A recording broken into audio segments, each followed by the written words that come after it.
What's up, guys? Welcome back to another Roma English podcast episode 16. This will be a bit of a shorter one. Introduce yourself, Sasha and Seba. Hi guys, nice to meet you. I'm Sasha. Yeah, I don't know. Greetings. Anyways, let's get started. As I said, this will be a bit of a shorter episode. I don't know. It's mainly just us repeating ourselves. Next week is going to be international break, so next episode is going to be a regular. The one after will be like a bit of like a summary of the season basically, and what we think, and yeah, a more in-depth analysis of how things are going, I guess you could. Exactly. That will probably be a bit of a longer episode. Yeah, exactly. It's Friday, so we thought it's better to do a bit of a shorter one, so you had time to listen to it before the game. But yeah, let's just get into the games. I don't think we're gonna speak anything about the Sofia game because that never happened. Yeah, no, that was a waste of everyone's time, and we're just going to pretend the only Europa League game played was last night. Exactly. Because that was probably the evening of my year. In all honesty. So I want to start off with the way we attacked in both the Fiorentina and the Cluj game. The way we were way more direct, even in slow build-up. We were like more direct when they sat deep, and we played more through the middle and like got through the middle, which is something I think we've lacked, because versus team like Udinese, like teams that sit deep, we've had some problems in breaking them down. When we can't counter, we basically just give the ball to Spinazzola and hope he can beat two defenders and put the ball on Dzeko's head. It was kind of looking like when Kolarov had first joined. Yeah. With Di Francesco, when we were just passing the ball over and over again and hope the Oak would do magic. But that showed to be like, the difference is, even though we were doing that when teams parked the bus, we still had an awesome counter-attack. Yeah. 2 seasons ago, we would just pass the ball to Kolarov. No matter what was happening, we would pass the ball to Kolarov. Exactly. I feel pretty optimistic about this Europa League season, because what Fonseca is doing with the team selection is that he consistently chooses Mayoral, Villar, Bruno Perez, Cristante. I mean, he doesn't have a Europa League 11, but he chooses the same personnel, which makes them comfortable around each other. Yeah. And that was very evident yesterday, because the combination play was amazing. Yeah. There were actually time periods where the ball would go from Ibanez to Mayoral with the ball touching pretty much everyone on the field, and it looked like 2011 Barcelona. Yeah, one touch passing all the way through. And I think sorry. No, actually, never mind. Continue, you guys. Sorry. Yeah. Speaking about what Seba said, something that Sasha has talked about a lot the last 24 hours, the second goal, the movement there. If you haven't rewatched, go rewatch it, because the second goal. I mean the fifth goal. I don't know what I'm on goal last night. Exactly. The way that Mayoral dropped deep, with Milanese's movement out to the left, and then Pedro going in behind. So as Pellegrini picks up the ball in midfield, so basically the way we play is we only need one man on the ball. Yeah. In our half. And the defenders pass the ball around until they generate that space for that player to move into. So once Pellegrini gets that ball into that space, he holds the ball until he sees certain movements, pushes it through to Mayoral, who dropped deeper. Mayoral plays a one-touch pass to Milanese, who pushed up from midfield. Oh, in fact, sorry. That would have been our front three at the time, because I believe Villar dropped into midfield. So no, but it was more of a 3-5-2 then. But anyways, with Pedro up front, either way, doesn't really matter. Mayoral moves it inside to Milanese, but what's important is Pedro was actually more playing it in right midfield when Pellegrini got the ball. Yeah. As Pellegrini gets the ball, he goes from right midfield past Mayoral. Mayoral drops into his position in order to play that pass into Milanese. Milanese then puts Pedro through on goal. So that switch in positions and still being able to play one touch all the way through. I don't think we've seen Roma produce an attack that efficient for 10 years. And it's always been, even with Nainggolan in those days, it was Nainggolan will bully his way through 4 oaks, and by that time, someone's drawn goal, you know? True. But a huge difference from us doing well this season and last season is that the counters have been so much better this season. The decision making is so quick. Everybody's running into the right areas, and most of the time it's Veretout who starts it. I said this to Conte when we watched the Fiorentina game, like 30 seconds before the second goal, which was a counter started by Veretout with a quick decision making and excellent run. Yeah, and his ability to hit the ball, to hit a long ball while sprinting is like, I don't think many other players can do that in the world. And Dzeko's touch to take it down, and Mkhitaryan's world-class pass to Pedro, it was that type of goal made football look easy in a way that Roma hasn't played in a very long time. That's very, very no, but honestly, I don't think there's a team in Serie A that is as good as us at counterattacking. I can't think of a team. Perhaps Atalanta. Yeah. Maybe. Yeah. Okay, maybe. But that's it.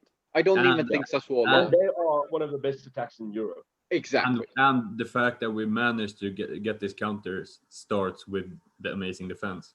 And, but what's also nice is it's not a fucking Sassuolo counter, with all due respect. And I'm speaking about the Sassuolo in the past, not this. But it was always, okay, well, this team's dominating us. We don't have a chance. Hit them on the counter.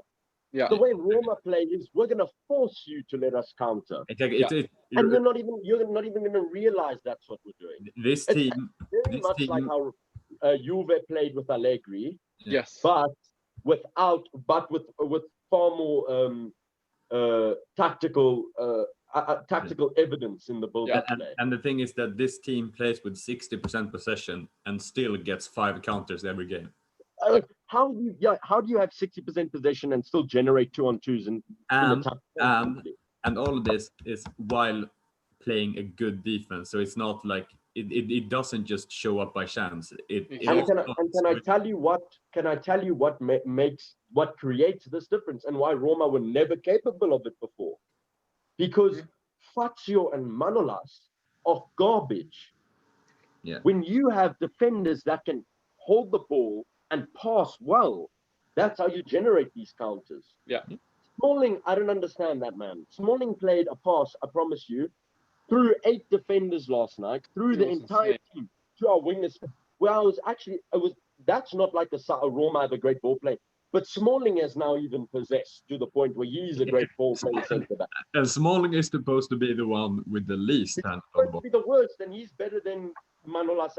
Smalling is meant to be the worst ball player defender of our 4. Yeah. And he literally would put Manolas and Fazio to shame on the ball. Yeah, that's seriously. And that difference is why we can generate. Do you know why Juve was so great? Because when you have a world-class back 3, you have a chance against almost any team in the world. Yeah. And that's something Roma never had. Yeah. And we thought we could rely on a great midfield and etc. It wasn't enough. This team, I think, by the end of the season would probably be stronger than Roma's team that got to the Champions League semi-final. Maybe not individually as gifted, but as a team, I think they'd be stronger. And another thing that's helped very well is we have 2 keepers that are performing very well now. Pau last season was very shaky, but this season, when it got his hair, Pau's first half of the season was very good. Yeah. Yeah. Yesterday, to a degree that it's almost unsalvageable. But the fact that we have 2 very capable keepers is so safe. Both are in great game shape. Both fit the team very well. Both knows the team and have excellent different ways, but still excellent playing styles. Yeah. And you know, and I've been saying this throughout the end of last season, going into the season. We cannot underestimate the value of having more than one. Something happened with your audio. probably someone calling him. You can't Anyways. underestimate the value of that. Can you still hear me? Yeah, we can hear you now. Sorry, I got a phone call. Yeah, you cannot underestimate the off. Yeah. Sorry, guys. Sorry. No worries. Anyways, I thought also something that we spoke about a bit before now when we chatted before we started recording. How different we play with Mayoral and Dzeko, and I think that's very good to see because that shows Fonseca's how flexible he is and how like he doesn't have his ideas and it has to be this way. With Mayoral, we play more through the middle. We use the striker more to combine with the attack midfielders. With Dzeko, he's more of an like we play more long balls. We use him more as an aerial threat, and it's very good to see that we can. And we have a team of very flexible players that can suit most play styles. I mean, he has, even though he doesn't have the amount of players that other big teams have, he have the flexibility of being able to switch around the players he has in various positions and various styles. I also think with the Europa League team, and so Fonseca has said, I don't have a B team and an A team, and I think he has a B team and an A team, but I don't think he has a Europa League and a Serie A team. No, like where I don't think it's Dzeko plays every Serie A game and Mayoral plays every. I think it's a case if we play Spezia, trust me, the Europa League team will probably start. Yeah. And if we play Sevilla, I know they're not in the Europa League, but for example, trust me, Mayoral won't start. No, but you know what I think it is? I think that at the start of the season, he was very worried about his job. So he had to start all the first team players in the Serie A. I think that the whole club has made it clear that the Europa League is not a priority, which I understand because I don't think at the start of the season, I would never have seen us even challenging for the Europa League title. Now I don't think we're gonna win it, but I think we could possibly push for it now, possibly. I think a lot of that depends on January. Yeah, no, I mean, if we would focus, like, if the Europa League would be our main focus, I think we would have a chance. At the start of the season, I wouldn't have thought that. That's what I mean. Yeah. Again, January depends. It's very important for that. Yeah, of course. But now so I think that's why he started a lot of the B team in the Europa League, because that wasn't, if he lost some of those games, it wouldn't have mattered for his job. Now maybe that he has a higher job security, which he should have. Maybe he can. I mean, I have some stats here from the last league games. Yeah. Awesome. Go through them. Yeah, I love stats. In the last 14 league games, we have 10 wins and 3 draws. 4 draws, and 3 of those were against Inter last season. Turning 22. I'm joking. and Milan. So Juve, Inter, Milan are 3 of our 4 draws. That's 36 goals, 16 conceded, and 34 points. So that's 16 conceded. Now it looks like it will drop. Yeah. But if we get that down, we have to remember our starting center back hasn't played for the whole of the whole season so far, besides the last 2 games. Exactly. The last 2 games. Since Smalling's back, we've had a clean sheet. I don't think Smalling has conceded a game yet. A goal. He hasn't conceded a goal since he's come back. 3 clean sheets running. That is, I mean, you can't question that our defense is fantastic. And the fact that 2 of those draws could easily have been a win. Yeah, exactly. And also what's amazing is for, I think, maybe 15 to 20 million more than Napoli paid for Manolas, we got 4 centre-backs that are better than him. Yeah. Ibanez was 8 million, Mancini and Kumbula were both 13. Yeah. So that's Manolas' price. And we got but obviously one being Diawara. Yeah. You are younger and already better. Exactly. No, I think selling Manolas was a brilliant deal. I think Smalling coming back like this showed what we lacked in defense, because our defense has looked solid the whole season, but we've still conceded a lot of like. Yeah. It's not like we've conceded a lot of chances. It's just that. There have been like three penalties. We conceded a goal of an error a game up until Smalling came back. Exactly, and I think that's what he fixed. He just made them. I don't know if it's stability or like it's something that he just shored up the defense, and now it's just a wall. Yeah, and I mean, I like, think I don't even have like. I was almost certain of a clean sheet. Yeah. Like, I didn't think they would even have a chance. You know. And going back to the Cluj game, the Conte's kid, Milanese. And I think you should lift the point you made about the Primavera players being much more ready than they used to be. Yeah. You mean the point I raised? Yes. Exactly. I didn't give you just credit. Clarify. But yeah, no. So on that, so since Fonseca's come in, they've decided to enforce the youth team to play the same tactical setup as the first team, which is something Italy have done with Mancini as well. Yeah. And that's something that Germany and Spain have been doing for the last 10 years, and it's paid off. I mean, do you know why Barcelona did what they did 10 years ago? Because they had kids from 9 years old learning how to play their system, who are all very talented people. Yeah. And that birthed one of the greatest teams of all time. Yeah. If we can get, so Milanese has 2 goals and 2 assists in 6 Primavera games. And Zalewski, who is the other attacking mid that looks very exciting, has 6 goals and an assist in 5 games, or what? Let me just add something, that Milanese is more of a like defensive / central midfielder. Attacking midfielder. He's a midfielder. Oh no, sorry, Milanese. I said Zalewski. Milanese is a central / defensive midfielder. And for some context about the talent of our Primavera team, 6 wins in 6 games. Against Lazio, Atalanta, and Juve. And we scored 4 against all of them. Yeah, and then 3 against the other 3 opponents. The mix of having like the best Primavera side in recent memory. Yeah, and having a potential golden generation that are all playing in a system that matches the one of the senior team, and most of the players being very mature. And you know what's brilliant also? That this Primavera team has a weak defense.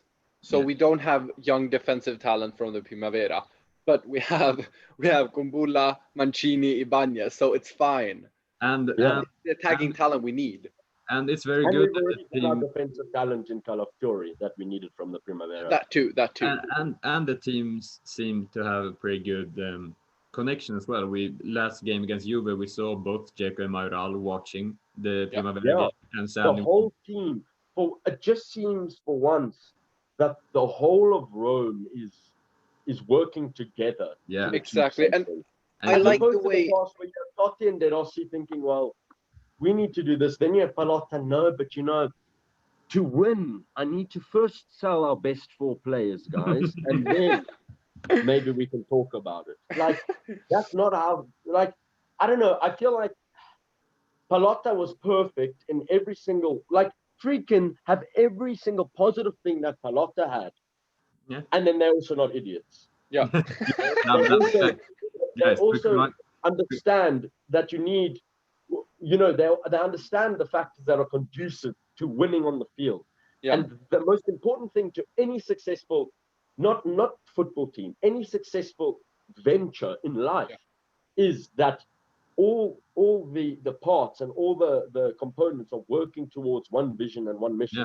That's something Pallotta wasn't interested in establishing, and that's something the Friedkins have prioritized. And you can already see the difference. Quick reminder: sell Kluivert and Under and get 15 million. This is something I mentioned earlier to these boys. If we could sell those 2 for 50 million, already Milanese looks better suited and more comfortable in our system than those 2 ever did. Yeah. We get Milanese and we get Zalewski to replace those 2 minutes-wise. Because it's not like it's that difficult. I know I'm not that I'm a Serie A player, but it's not that it's that difficult. Not that Unda and Kluivert were giving us 20 goal contributions. So it's not that they're irreplaceable in that sense. And then you're making a huge profit, which can then be reinvested. This is how Dortmund and Atletico Madrid, until Atletico Madrid became another Galactico team. Yeah. 20 million.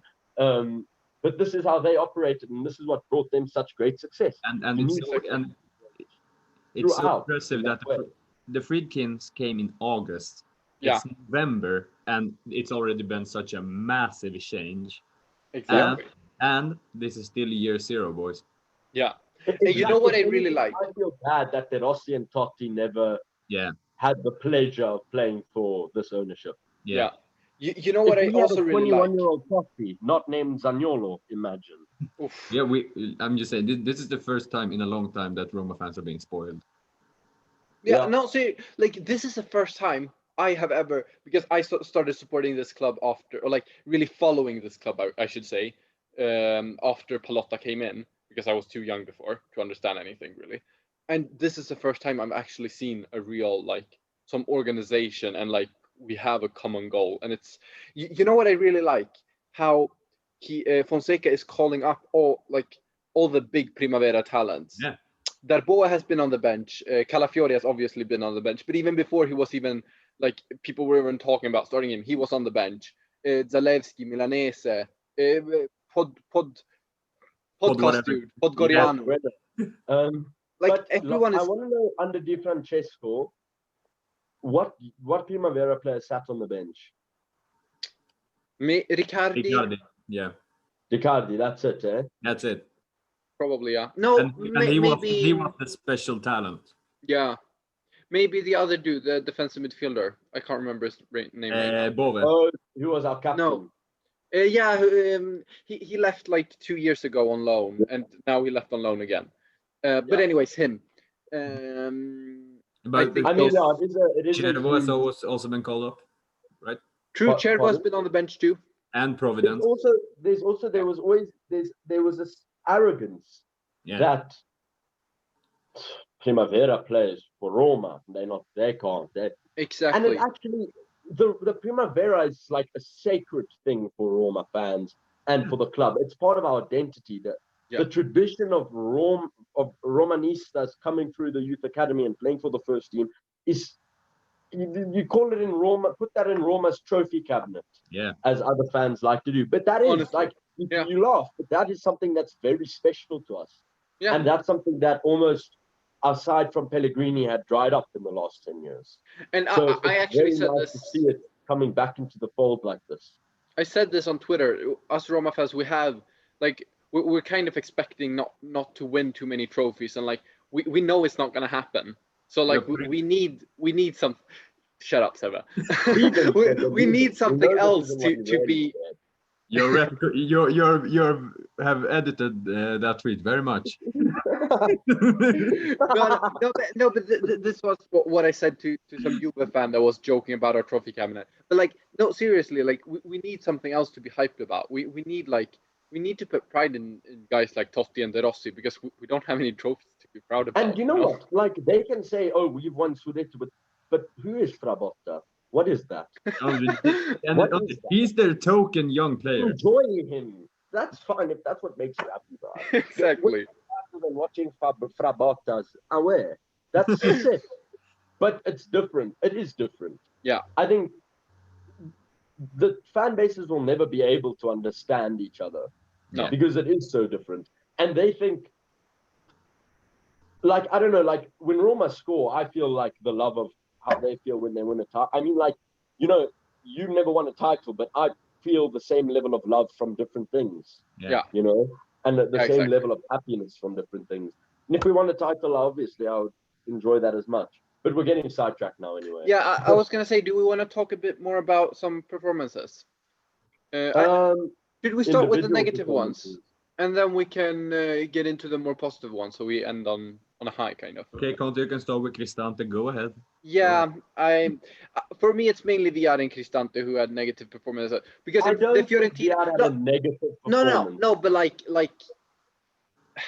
The two worst performances were from Villar and Cristante. Yeah, but let's just say like this: the rest of the team set a very high standard. Exactly.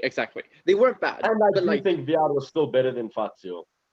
Okay, yes, like, Fazio didn't do anything wrong, but what he doesn't bring is just so. No, like, but look, Fazio is not. I don't want to talk about Fazio because he's not a Roma player. He just has to be there because he refuses to leave. He's a body, yeah. Yeah, exactly. Him and Jesus aren't actual Roma players. But Cristante, I thought looked very like his decision making is slow, and he seemed arrogant. He seemed like but like But I guess in the first half, I feel like a lot of things went through him, and he looked like the adult on the pitch. I mean, you know how I say it. You know what it was? It was going through him, but it was almost like there was no reason he shouldn't have put in a better performance than he did. Yeah. Exactly. It almost seemed like a lack of effort in certain things where he's getting pressed and he's not passing. Why? Exactly. For me, Cristante is actually quite a good player, but he has one flaw, and that is press resistance. Yeah. As soon as he's put under pressure, he's very likely to lose the ball. He can't like dribble. He can't get the ball out of his feet fast enough. Yes, but like his defensive positioning is decent. His passing is good. His defending is actually improved. He seems to win quite a bit now. His movement is good. His shooting is great, but then he doesn't have the press resistance, and that's. I mean, we conceded 2 shots, like 2 of the 4 shots we conceded or something. We barely conceded anything. Both were from Cristante losing the ball outside the penalty area, and that's where I'm like. You know what I like to see? When they actually tried it, we haven't done that since we had a certain number 10. But that was when Veretout laid off the free kick for Cristante to just run up and smash it. I really wanted that to be a goal so bad. Yeah. Because we don't have anyone that can take direct free kicks anymore. So why not try that? Yeah, no, seriously. But you're gonna have a free kick. He's gonna score. We might as well let Cristante smash it. You know. Yeah. Exactly. There's no one. We don't really have a free kick taker anymore. Yeah, exactly. I will be very surprised if he scores a free kick in his career. With all due respect to him. Yeah. He just doesn't have that. He always hits the wall. The ruthlessness, I guess. Yeah. Smash it in like that. Yeah. No, 100%. We don't really have one. Maybe I could see 1 or 2, I think. But I could see Veretout being a decent one. I don't know if Veretout is a decent free kick take. Not anything special, but could probably get 1 this season. I could see Ibanez being a free kick taker in a year or 2. I want to see him take penalties. He is a Koeman. I want to see him win a penalty and take it. Yes. Ibanez. Yeah. You know, 2-1 down. 1-1, drawing 1-1 to Juve in the last minute. If we win the game, we win the Scudetto. He's fouled in the box. We have Veretout wants to take the penalty. Ibanez just pushes him to the ground and takes it. Ibanez. Only Ibanez. He just says only Ibanez. But we are talking shit now. We are. The one thing I think we should touch on is, first of all, Mkhitaryan and Pedro, and the 2 things. Mkhitaryan, Pedro, and Dzeko look fantastic together. They're the real deal. Pedro is actually a god amongst men. Yeah. Enjoying Pedro. Pedro brings that movement that we were lacking. He just runs. Like, he runs so much, and that's something we were lacking. He just runs, period. Yeah. Mkhitaryan, fantastic. But then the man of the hour that I think we should finish off on, in all honesty, because I think we've touched everything basically. Yes. I think exactly. I think we want to talk about Borja and maybe Ibanez. There's nothing more to add. No, we've said everything that's ever been able to say about Ibanez. I wanna add how I respect Fonseca for putting Jesus left wing back. Look, people will give him shit, but I respect that he clearly doesn't give a shit about Ibanez as a player. He just sees him as a body. Sorry, Jesus. I'm getting careful. Life, young man. He doesn't give a shit about Jesus as a player. He just sees him as a body because he has to have 11 players on the field. If he had to put him at a striker, he would, just because he has to have someone there. He was allowed to play 10 men, he would. Yeah. For real. Like, he doesn't give a shit about Jesus, and I respect that so much. But yeah, no, other than that... that was for 2 cents. Exactly. What I wanted to say about Villar's performance was his technique is brilliant, his passing is brilliant, his defense needs a lot of work, but he's an attacking midfielder. But you know what the real issue? If he can just get better decision making, because often he just runs into like a block of 4 players and then just passes sideways to one of their players. But the thing is, when he did that, I mean, running into 4 players, it looks good when it's against Juve because he succeeds then. But when he plays a real team like Cluj, it won't work. True. No, but like he clearly has everything to be a good player. He just needs to work on his decision making. If he can get that right, he can truly become like a great player in this area. Yeah.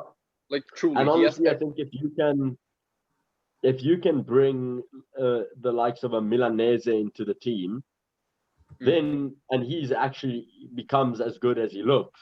Yeah. It's just so huge. It's so huge.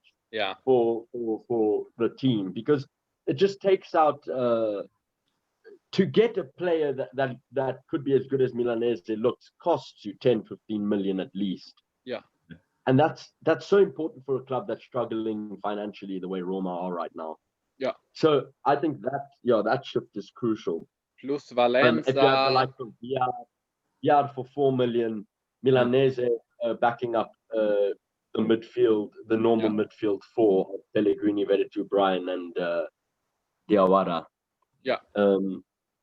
Although many want Diawara to leave now, but I think we should just see how he comes back to the team before we start saying that. I can see he's one of our brightest. I think for me, it depends on if he wants to stay, we can keep him. If he doesn't, if he still wants to leave because he didn't get to start one game, then get the fuck out. Honestly. No, but I think we should start wrap up. Yeah, I think so too. No, well, Mayoral, fantastic finishes, my son. Yes. He actually just looks like, honestly, maybe he doesn't look like a 30-goal-a-season striker like Roma fans for some reason were expecting him to be. But what he does look like is someone who is capable of bringing exactly what Dzeko can't. Yeah. Which is weird because Dzeko can almost bring everything. But we found the player who brings exactly what he perhaps misses. Yeah. I really enjoyed how he played. Yeah, we can't compare his performances to a Dzeko 90-minute performance because they're very different. Dzeko is basically a 10. Yeah. You know, Mayoral is a in-the-box striker, and he still linked up very well with the team after his first goal when he got a bit of confidence. Exactly, I was gonna say that after the first goal, he just looked like a new player, like a reborn player. He looked like he. Yeah, no, exactly. He looked like the Mayoral I was expecting at least. I wasn't expecting much, but like he had a decent game at least. So he looks like he could be a good striker one day.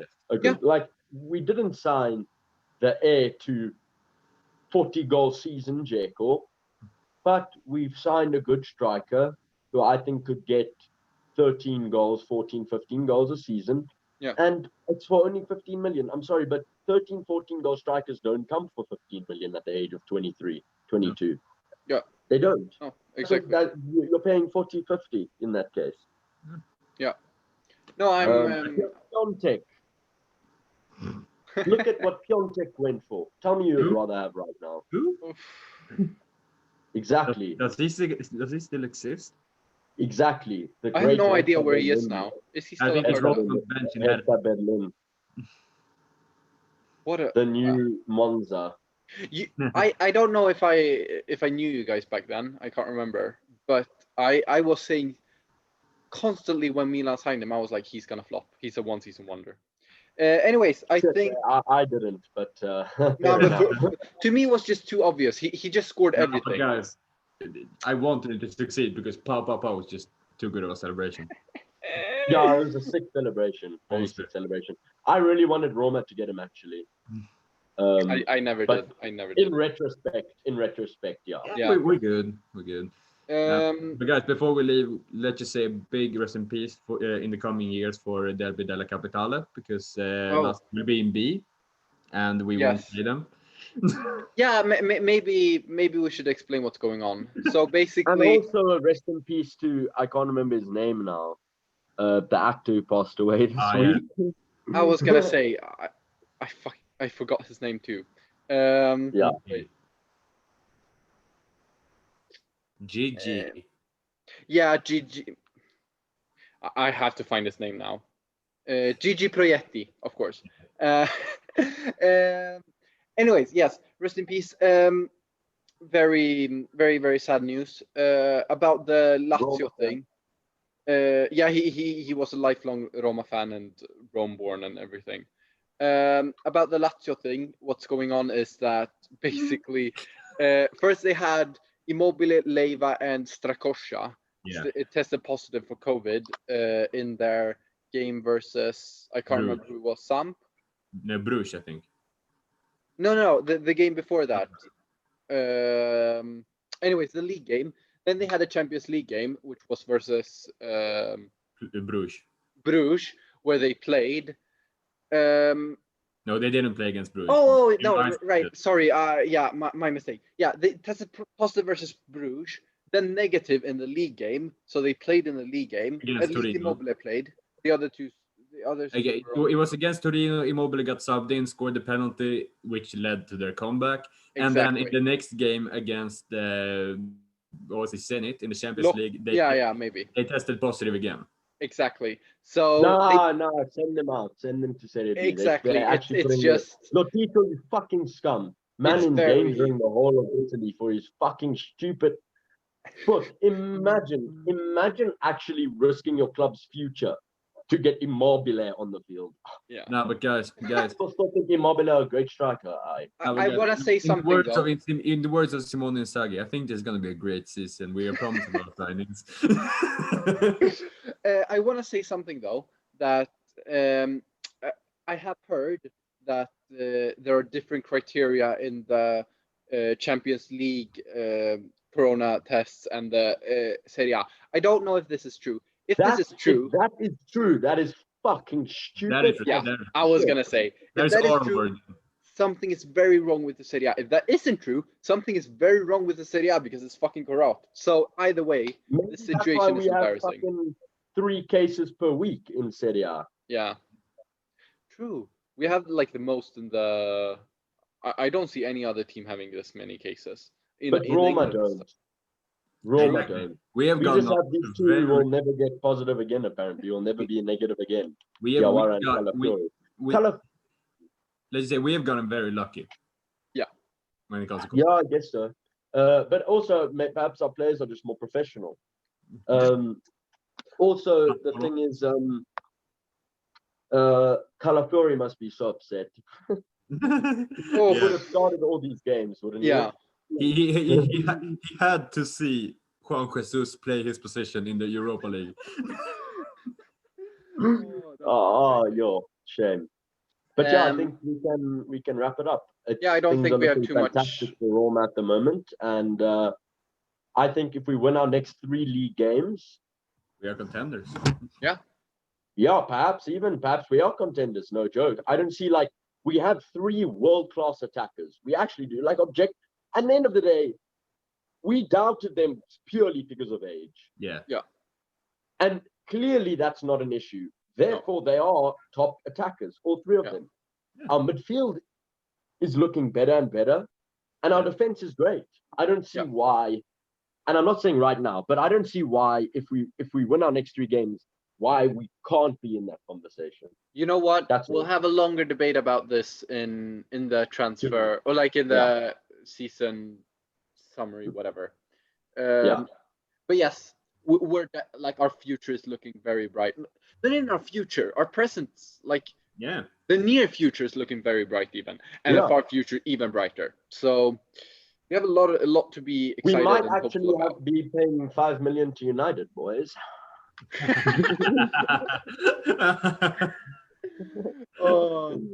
Money very well spent. You know what? I don't really mind. Those 5 million can go. They need it. Yes. If they want to get Sancho, they need those 5 million. Honestly, shame. I like how they got the 20 for Smalling and didn't even get Sancho because they were offering 100 for Sancho. They needed 120 for him. Yeah. They got the 20. They didn't get the Sancho. No, but Fuck, actually, but I think,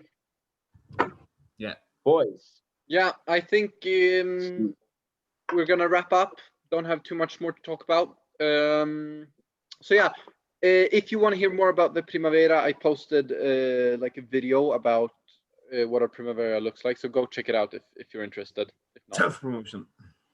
You might, but it might actually be worth it because you might be seeing a few of these guys for the next years. Exactly. And I will post more Primavera videos. And if not even for Roma, I could see this Primavera having 5 or 6 Serie A players. Yeah. Seriously, even if you're not a Roma fan, I think at least look through the video. Like you don't have to hear it in depth, but like Zalewski and Milanese and Darboe especially look like they could be the future of football. Roma's Primavera, the future of football. We've got the title. Yes. 100%. No, Roma is the future of football. Roma, the future of football. Take care, guys. We'll catch you in the next episode. Bye.